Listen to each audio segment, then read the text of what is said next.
This piece is titled Intertwine Alliance Annual Report by Mike Wetter. Section 1, Alliance Development. Just Houck, Roach, and Reddish in 2007, there were 28 by 2011, and then there were 50, 100 and more. In no time at all, we had partners galore. We were on the road to glory when a skeptic said, I hate to burst your bubble, but there must be more to this story.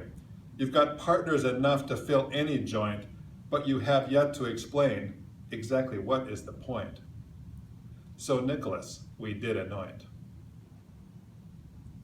Section 2, Mission.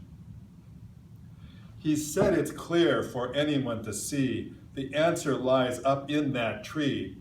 Can a squirrel on a limb at Third and Pine avail himself of the intertwine? And leaping tree to tree, traveling westbound, reach the coast without touching the ground?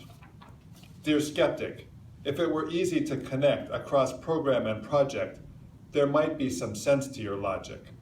The challenge is that all the players have a role in this scene if we are ever to connect the green. Section 3, Fiscal Year 2015-16 Accomplishments. The conservationists met to save the bees, Hennings, Barbarash, and Friends of Trees. Tree for All cooled the river by several degrees. We planned the Green Loop, and we connected our databases with Sitka Technology Group. We created an app and an interactive map. We mapped the oaks and saved what croaks. We made a web portal and safe routes for the turtles. We launched a new thing called the Intertwine Project to help the partners better connect. We held summits, forums, and seminars, and plotted for parks funding in the bars. We created vacations and accessible recreation. We even held forums on active transportation, health and nature and prescription play. We worked for environmental justice with the EPA. We held county summits in the springtime and did a bunch of other stuff that doesn't rhyme. Section 4, Financial Report. We started the year thinking we were flush with cash. We had just hosted U.S. Fish and Wildlife Director Dan Ash.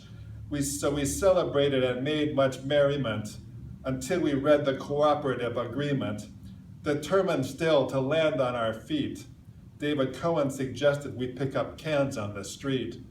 But thanks to Metro, MODA, and PGE, TPL, PP&R, and THPRD, the Children's Museum, Family Care, and NCPRD, U.S. Fish and Wildlife, Clark County Parks, and KP, World Forestry Center, Legacy Health, and Multnomah County, Columbia Springs, Environmental Science Associates, and Switchback LLC, Waste Management, David Evans, and WMSWCD, and many others, totaling 153, we ended the year with a net of 2,263.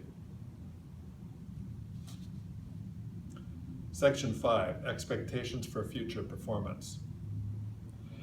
Naturally, as parks and trails have plenty of cash provided by voters and Director Dan Ash, we've connected trails, green streets, and built bridges with trusses. There's a beaver with a bike helmet on the side of our buses. We have no need of vehicles that use carbon fuel, and every child goes to outdoor school. Wildlife is abundant here, owls, osprey, and otter. And Bruce Roll still makes beer from wastewater. Physicians prescribe patients to take more vacations. We've reduced the need for pain medications. Port of Portland and Audubon work hand in hand, creating jobs and restoring the land.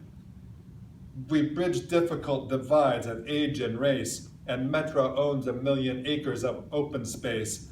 And then we stopped and took a long look as a squirrel touched down in Tillamook.